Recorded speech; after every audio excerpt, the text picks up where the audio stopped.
Ինչ անել, եթե հիշողությունն արդեն դավաճանում է, իսկ ուշադրությունը շեղվում է։ Ահա թե ինչ պետք է անել։ Օրական 30 րոպեից 1 ժամ տևող վարժությունները կարող են կարգավորել և վերականգնել ուղեղի աշխատանքը նույնիսկ ծերանալիս։ Տարիների հետ ուղեղը կորցնում է ճկունությունը, դանդաղում է արյան հոսքը։ Դա նշանակում է, որ մենք ավելի դժվար ենք կենտրոնանում։ Մենք մոռանում ենք որոշ բաներ և կենսունակ չենք, և ահա թե ինչն է կարևոր։ Ուղեղը մկանների նման է։ Եթե նրան չվարժեցնենք, այն թուլանում է։ Ուղեղը ալարում է մտածել։ Եվ հենց այստեղ է, որ մենք կարող ենք ինքներս մեզ օգնել։ Ուղեղին կարելի է թափ հաղորդել, բարելավելով նրա սնուցումը, որը կպահպանի մինչև խոր ծերություն։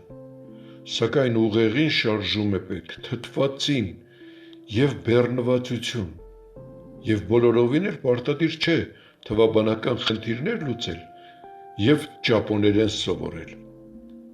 Ուրեմն պետք է սկսել ամենաքչից՝ 30 րոպե ֆիքսված ակտիվությունից, որը ներառում է իր մեջ մարմինը և գիտակցությունը։ Շատերը չեն էլ նկատում, թե ինչպես է իրենց մոտ ուշադրության թուլացում սկսվում։ Մոռանում են մանրուքները, կրկին ասում են այն, ինչ քիչ առաջ ասել էին։ Սրանք են այն առաջին ազդանշանները, որոնց վրա պետք է կենտրոնանալ, և ինչքան շուտ մենք միացնենք ուղեղի աշխատանքը,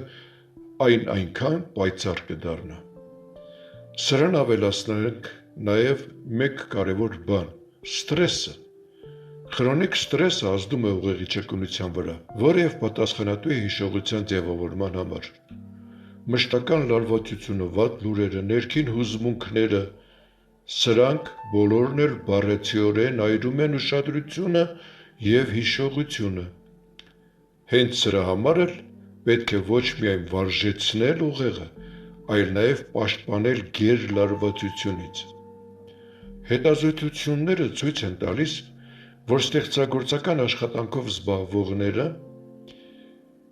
նկարիչները, երաժիշտները, պարարվեստով զբաղվողները, դերասանները, ռեժիսորները ավելի շուտ են վերականգնվում, քան մտավոր աշխատանքով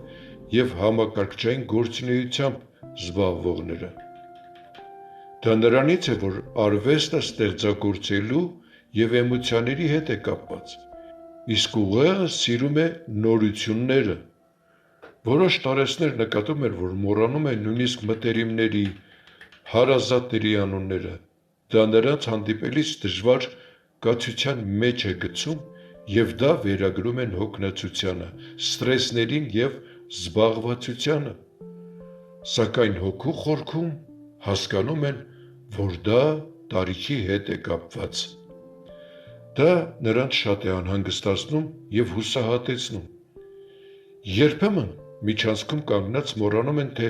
ուր էին ուզում գնալ, իսկ մեքենայի ղեկին նստած ժամանակ կորցնելով կողմնորոշումը կարող են վթարային հետևանքների հանգեցնել։ Երբեմն էլ փնտրում են ակնոցները, որն իրենց աչքին է կամ գլխի վրա։ Դրանք ծերերի համար սարսափելի են, ու նրանք սկսում են լարվել, ելք որոնել այդ վիճակից դուրս գալու համար։ Երբեմն դեղահաբերը, բժիշկներին և հոգեբաններին այցելությունները կարճ արդյունք են տալիս, ու նրանք կրկին անհանգստանում են։ Եվ ահա մի օր որոշում են ֆիզիկական և շնչառական վարժություններ անել, որ գտել են համացանցում և պարզում են, որ դա օգնում է։ Ու շատ չանցած կարծես վերափոխվում են, հիշում են անունները, վերականգնում են կողմնորոշումը, արագ են կազմակերպվում, ուղեղի աշխատանքը լավանում է ու բարելավվում է, և որոշում են ամեն օր կատարել այդ վարժությունները ըստ հերթականության։ Նույնիսկ խոհանոցում, երբ սուրճ կամ թեյ են եփում,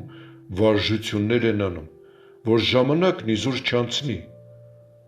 Նրանք ուզում են պարապ չմնալ, որ ուղեղը աշխատի և առողջ լինեն։ Դա դառնում է ամենօրյա սովորույթ ու ապրելակերպի բաղադրիչ մաս։ Թեպետ հարազատների ընտանիքի անդամների համար դա ծիծաղելի է, սակայն նրանց համար հաճելի։ Նրանք հետս հետե ընտելանում են, որ նրանք այլ կերպ չեն էլ ուզում վարվել։ Հարցը ոչ միայն մեխանիկական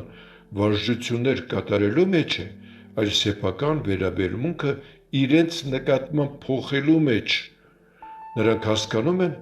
որ ծերությունը չի կարող դատավճիռ լինել, այլ այն կարող է հետաքրքիր ու իմաստալից դառնալ։ Եթե դու քեզնով զբաղվելիս միաժամանակ վարժեցնում ես և մարմինդ, և ուղեղդ, ուրեմն դու աշխատում ես քեզ վրա։ Ուղեղիդ կիսագնդերը աշխատում են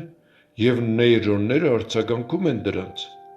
Դու քեզ բուժում ես, ինքդ էլ չիմանալով դրա մասին։ Սպորտով, ստեղծագործական աշխատանքով զբաղվելիս դու ուղեղիդ ճշգրիտ ազդանշաններ ես հաղորդում և ուղեղդ բավարարում է պահանջներդ։ Վարժությունների ճշգրիտ անսխալ կատարումն ամեն օր կարգավորում է ուղեղդ և ամբողջ օրգանիզմդ։ Եվ ամենօրյա նման գործողությունների հետևանքով բարձր տրամադրություն ես ունենում, մոռանալով, որ նախկինում ճնշված վիճակում ես եղել։ Հիշենք,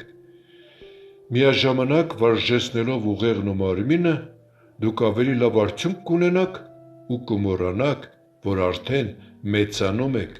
արդեն երիտասարդ չեք։ Հաջողության բանալին ամենօրյա վարժանքի և շարժման մեջ է։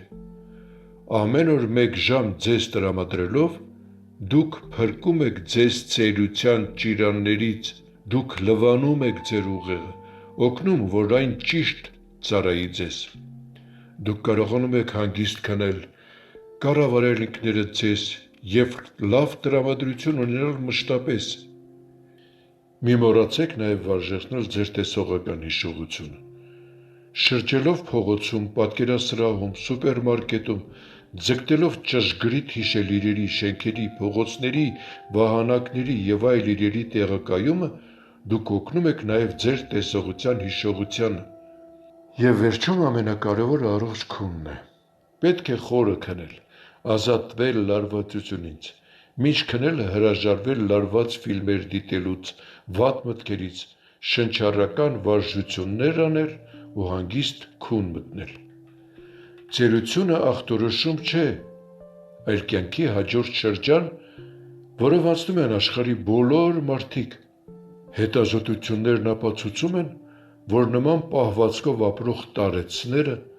որոշ տարիք ու փորձառություն ունեցող մարդիկ կարողանում են կարգավորել իրենց ուղեղի աշխատանքը և վերականգնել ուշադրությունը։ Կենտրոնացեք ինքներդ ձեզ վրա և հետևեք ինքներդ ձեր առողջությանը, և ամեն ինչ լավ կլինի, եթե նույնիսկ 80 տարեկան եք։ Մարդիկ բոլոր տարիքներում հետաքրքրություն կարող են գտնել կյանքի մեջ և շարունակել ապրել և բարելավել իրենց վիճակը։